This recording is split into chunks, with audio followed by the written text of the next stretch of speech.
Why Bitcoin scares central banks more than inflation. Inflation is supposed to be the villain of the modern economy. It's the thing politicians apologize for, the thing central bankers promise to fight, the thing headlines scream about when grocery bills rise and rent feels heavier every month. Inflation is visible, it's emotional, it's easy to point at. And because of that, most people assume it's the greatest fear inside central banks. But that assumption is wrong. Because while inflation threatens comfort, Bitcoin threatens control. And to understand why that difference matters, you have to look past prices, past charts, and past political speeches. You have to look at how power actually works in modern money. This story isn't about crypto hype. It's not about price predictions. And it's definitely not about telling you what to buy. It's about why a digital asset most people still dismiss quietly unsettled the institutions that manage trillions of dollars, entire economies, and the psychological stability of modern society. And once you see it, you won't unsee it. Let's start with something uncomfortable. Inflation, despite how painful it feels, is not a failure of the system. In many cases, it's a feature. Inflation allows governments to spend money they don't yet have. It allows debt to be reduced without being repaid in real terms. It quietly shifts wealth from savers to borrowers, from the cautious to the leveraged, from the past to the present. It creates pressure, yes, but pressure that can be managed, explained, delayed, and reframed. Inflation doesn't challenge who controls money. It reinforces it. That's why central banks can tolerate inflation for years if they have to. They can raise rates slowly. They can blame supply chains. They can blame wars. They can blame pandemics. They can tell the public it's temporary, even when it isn't. And most people eventually accept that explanation because they have no alternative. Bitcoin introduces an alternative, and alternatives change behavior long before they change systems. That's the fear. To understand why this matters so much, you need to understand what money really is in Tier 1 economies. Not what it's supposed to be, but what it actually functions as. Money is trust, enforced by law and habit. People accept dollars, euros, and pounds not because they love them, but because they must. Salaries are paid in them. Taxes are collected in them.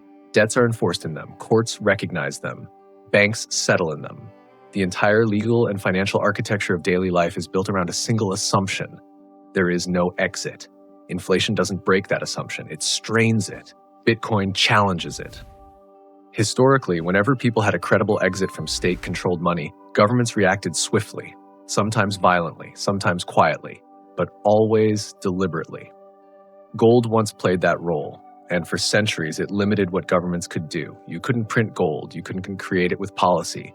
You had to earn it, mine it, or conquer it. That constraint was powerful, too powerful. So over time, it was removed, first temporarily, then permanently, and the world transitioned into fiat money, currency backed not by metal, but by trust. That trust works as long as it is exclusive. Bitcoin breaks exclusivity. Here's where psychology comes in. Most people don't need to use Bitcoin for it to matter. They just need to know it exists.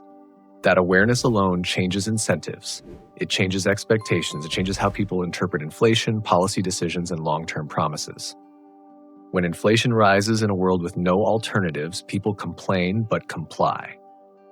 When inflation rises in a world with alternatives, people question motives. And questioning motives is far more dangerous than rising prices. Central banks understand something the public rarely does. Money is not controlled through force. It's controlled through belief. Interest rates don't work because of math alone. They work because people believe they signal authority. Policy statements don't move markets because of their wording. They move markets because of who says them. Bitcoin doesn't argue with central banks, it ignores them. That indifference is destabilizing. This is why central banks still love gold. Not because it's modern, not because it's efficient, but because it's predictable. Gold is heavy. It's slow, it's physical, it sits in vaults under guard. It moves only with permission.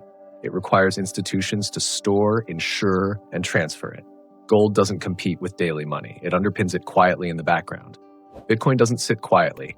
Bitcoin moves instantly across borders without permission. It doesn't ask which country you're in. It doesn't care about capital controls. It doesn't require trust in an institution to verify its supply. That difference matters more than volatility ever could. Here's a subtle psychological shift most people miss. Inflation trains people to think short term, spend now before prices rise, borrow now before rates go up, consume before money loses value. Bitcoin trains people to think long term, scarcity, fixed supply, delayed gratification. These two mindsets are incompatible, and central banks rely on short term behavior to manage economies, spending, borrowing, risk taking, growth. Bitcoin quietly rewards patience. That alone makes it dangerous. Now let's talk about control, because this is where fear becomes policy. Central banks don't just manage inflation, they manage behavior.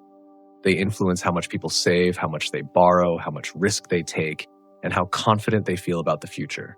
This works only if money flows through channels they can influence: banks, credit markets, payment systems, settlement layers. Bitcoin bypasses those layers, not loudly, not violently, gradually. And gradual erosion is the hardest kind to stop, because it doesn't trigger alarms until it's too late.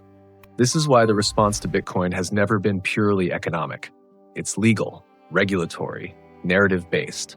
Notice the language. Bitcoin isn't attacked primarily as ineffective. It's attacked as dangerous, as risky, as irresponsible, as something ordinary people need protection from. That framing isn't accidental. If Bitcoin were simply inefficient, it would be ignored. If it were irrelevant, it would be mocked and forgotten. Instead, it is monitored, regulated, fenced, and slowly absorbed into institutional structures, because banning it outright would reveal fear, and fear accelerates adoption. Here's another psychological trick at play. Central banks don't need to eliminate Bitcoin.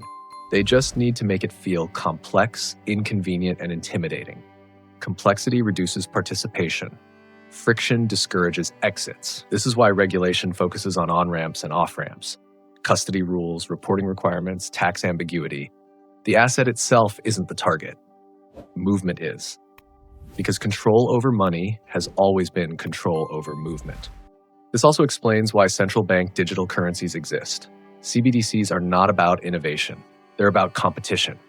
If Bitcoin represents money without centralized control, CBDCs represent money with even more precise control. Programmable money, traceable money, conditional money. Same technological era, opposite philosophy. Inflation didn't force this development. Bitcoin did.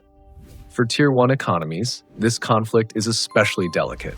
These societies are built on trust in institutions, in courts, in banks, in regulatory frameworks, in the idea that systems, while imperfect, are legitimate. Bitcoin doesn't attack that legitimacy directly, it simply operates alongside it. And parallel systems are destabilizing because they invite comparison. Once comparison exists, narrative control weakens. This is why Bitcoin scares central banks more than inflation. Inflation keeps people emotionally engaged, but structurally dependent. Bitcoin creates emotional detachment and structural optionality. Even if only a small percentage of people ever use it seriously, the idea of exit reshapes expectations for everyone else. That's how psychological leverage works. Here's the paradox. Central banks can recover from inflation. They always have. They can reset targets, rewrite frameworks, change leadership, issue new promises. But once people understand that money is a choice, not a given, control never fully returns. Bitcoin doesn't need to replace fiat. It doesn't need to dominate global finance. It doesn't even need mass adoption. It only needs to exist credibly. And this is the final layer most discussions miss. Bitcoin is not a revolution of wealth. It's a revolution of expectation. It teaches people that scarcity can be engineered, that trust can be minimized, that systems can function without permission. Those ideas don't disappear, even if Bitcoin does. That's why the fear isn't price crashes or speculation or bubbles. The fear is precedent. So when you hear central banks talk about inflation with calm confidence and Bitcoin with nervous caution, understand what you're really seeing. Inflation threatens comfort, Bitcoin threatens authority, and authority is far harder to rebuild once it's questioned. The future of money won't be decided by charts or headlines. It will be decided by psychology, by what people believe is possible, acceptable, and optional.